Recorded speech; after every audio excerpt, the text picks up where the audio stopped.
Hello and welcome to the Nurse Station. I'm Maria Mobley, and today we are going to learn about feeding a patient with dysphagia. And I know this is a fundamental concept, but I cannot stress how important this is. So it's going to be a quick video, but we're really going to highlight the safety implications with feeding these clients.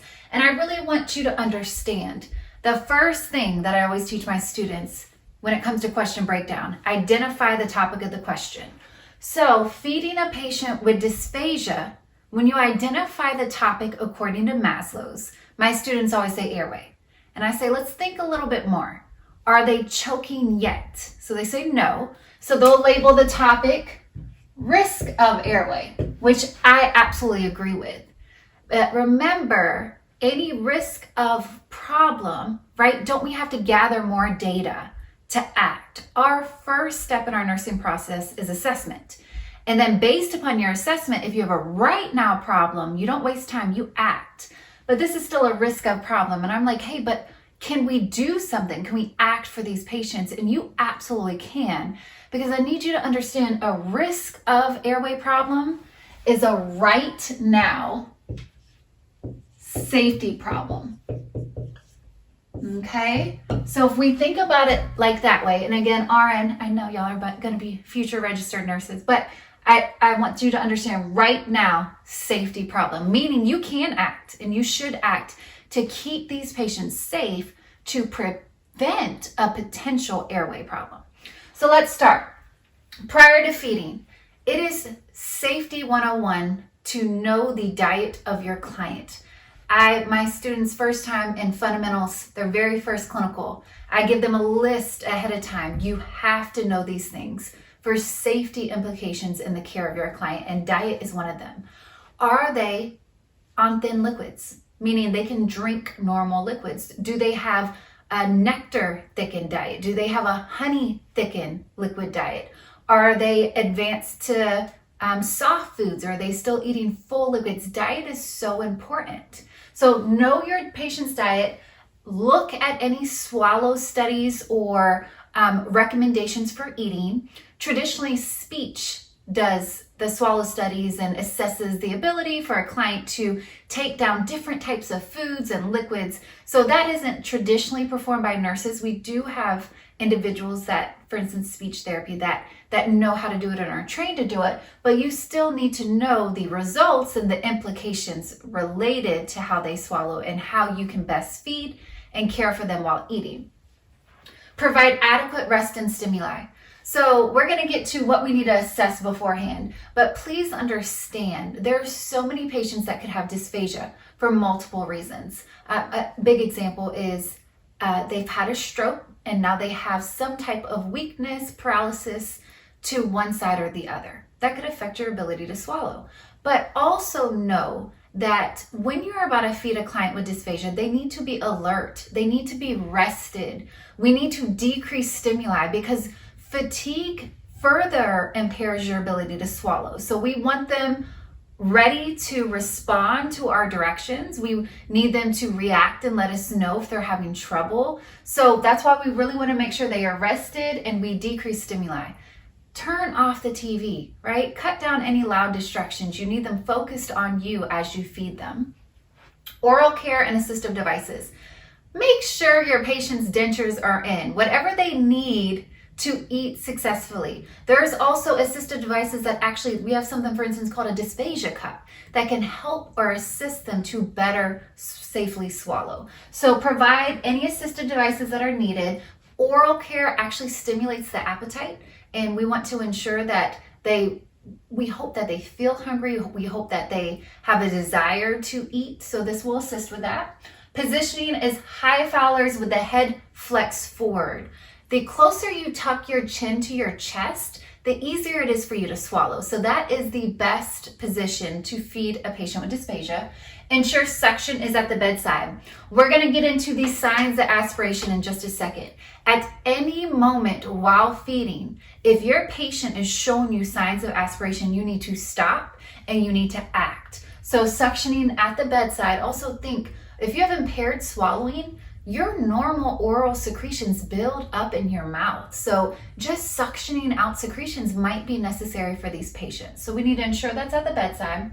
A lot of assessment before going in, right? We're about to do something. So we'll assess beforehand, first off, that it's safe to feed. And then also we need that assessment for our evaluation piece to ensure that things haven't changed while we fed them. So things we should assess. You can assess swallow, meaning you can feel as they swallow, and you should feel the larynx elevate. Cough and gag. Cough and gag reflexes are in place to protect them from aspirating. So think if cough or gag reflexes are impaired, that increases their risk for aspiration. Lung sounds. So we want to hear clear lung sounds. We want to ensure that after we feeding, we still auscultate clear lung sounds. We are concerned if there's wheezes or crackles. Now, if the patient has any impaired swallowing, if you're doing an assessment or even assess swallowing, I'm going to get to the feeding part, but if I am a concern or, I'm not familiar with my patient, I'm about to feed them with dysphagia, I always look at the diet order, make sure what they can eat or what they can't eat, but I always introduce just a small amount of water first. And remember, things may need to be thickened based upon their diet, but a tiny little amount of water to see how they tolerate that first can show you a lot. So if your patient has any impaired swallowing, if you, after this assessment, or if you walk in the room and you are concerned, right? If they cannot even hold their neck erect, or they can't move their tongue at all, or they're coughing a lot already, or they have bad or poor lung sounds, right? We should be notifying the healthcare provider, because if their risk of aspiration is so high, it might outweigh the need to feed them orally. We have so many other ways we can provide nutrition to patients, right? We have TPN, your total parenteral nutrition, that goes through the circulatory tract. We have feeding tubes and other ways to provide nutrition. So if you are ever concerned, your patient's airway is priority, okay? I know it's still risk of airway, but notify that healthcare provider if you don't think it's safe for them to eat. Now, during feeding, it is important for you to tell your patient what to do while they are eating. So you're going to provide directions to your patient. You are going to start small and introduce on the unaffected side if they have an affected side. So for instance, going back to that patient who had a stroke, let's say they have right-sided weakness or paralysis. You would never want to introduce the food on that affected side. We want to introduce the food on their stronger side, on the unaffected side, so they have better control of it in their mouth. Alternate solids and liquids. There's multiple reasons for this. First off, when you're providing directions, you want to let them know what is coming. Hey, I'm about to provide you with your beverage. I'm about to give you a small scoop of mashed potatoes. You want to let them know, because consistency, we kind of don't even think about it, but consistency is important in how you handle it in your mouth and how you swallow it.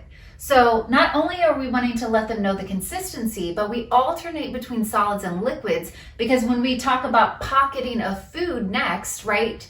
If you ever see that they are retaining food in one side of the mouth or in their cheeks, alternating between solids and liquids helps clear excess food as well.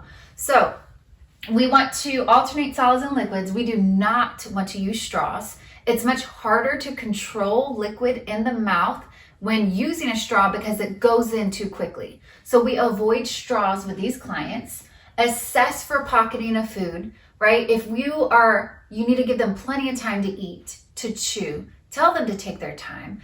But if you notice that their cheeks are starting to get bigger, or if you don't think they're fully swallowing and taking all the food down, you need to assess that. And then provide adequate time to chew, as we discussed. So during feeding, if you have any of these signs, you need to stop and you need to act. So if you see or hear signs of aspirations, you stop feeding immediately. So potential signs.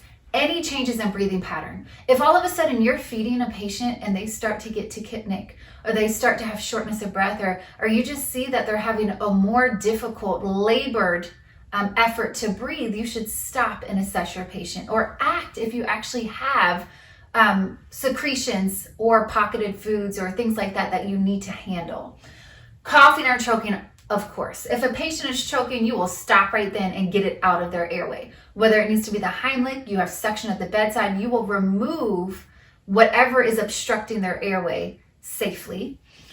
Drooling or delayed swallowing. So if you're starting to see a lot of secretions, remember, patients can aspirate on secretions.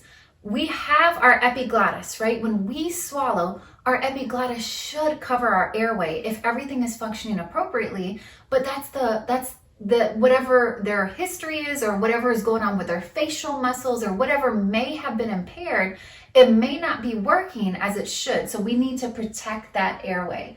Wet sounding voice. It's a very distinct sound to me. And what I like to say, if you hear gurgling, we are concerned. So if they start to have a change in voice, or even when they breathe, or they just sound wet, you should stop and you should assess, or if it's a right now problem, you need to act.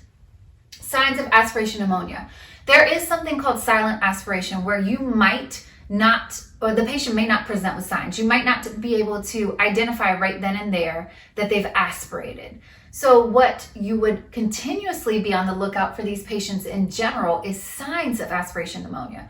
So if they have changes in their sputum, if they have a fever, if they have an increased white blood cell count, if over time their lung sounds start to change, we should potentially be considering, did they aspirate? An evaluation, of course, we have to keep the head of the bed elevated after eating to prevent, food that went down from coming back up, at least for 30 to 45 minutes. Ensure no food, but you don't leave that patient without ensuring that their oral cavity is clear of food. And then we will assess our respiratory status. That's why it's so important. You listen to lung sounds before and you hear clear lung sounds. You should hear clear lung sounds afterwards. We shouldn't see a change in their breathing. We shouldn't see a dramatic increase in their respiratory rate, right? They shouldn't become tachypnic, or they shouldn't have, again, labored breathing. You need to assess and evaluate and ensure that when you went in there, how they presented and what they look like did not change after you fed them. So I'm sure y'all already have a great grasp on this. I just want to encourage you. It is very important to safety. And as always, if I helped you, help somebody else, because we are in this together, and experienced nurses can't wait for you new grads to get to the bedside. We need you. And as always, take care.